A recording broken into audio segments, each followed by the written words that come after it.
ஒரு கிட்டத்தட்ட ஒரு 8 மாதம் முன்னாடி ஆர்யா படம் ஷூட்டிங் போயிருந்தோம். சரிங்களா? ஆர்யா படம் ஷூட்டிங் போயிட்டு இருக்கும்போது யதார்த்தமாக எனக்கு ஒரு 2 ஃப்ரெண்ட்ஸ் கிடைச்சாங்க.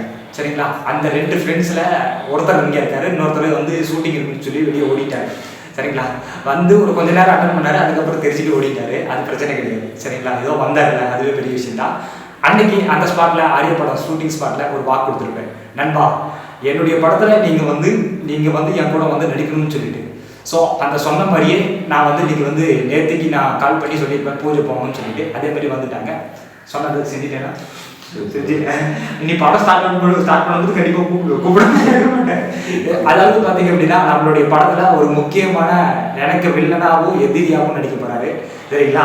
அந்த மாதிரி கேரக்டர் தான். ஸோ ரிவீல் பண்ண விரும்பல. படம் வரும்போது நீங்களே பாருங்கள்.